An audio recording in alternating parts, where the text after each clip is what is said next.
coastal waters east of Ipswich Bay and the Stellwagen Bank National Marine Sanctuary, Massachusetts Bay and Ipswich Bay.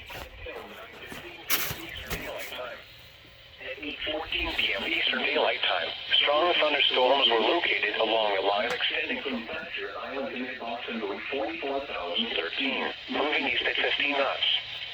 Hazards include wind gusts to nearly 50 knots. Small craft could be damaged and briefly higher winds and suddenly higher waves. Locations impacted include Eastern Point, Massachusetts, the coastal waters east of Route 44,029, the coastal waters east of Boston Harbor, Sandy Bay, and Thatcher Island.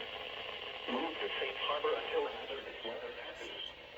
Move to Safe Harbor immediately as gusting winds and high waves are expected. Frequent lightning is occurring with these storms. Keep caught on the open water and below deck if possible. Keep away from on-ground and metal objects.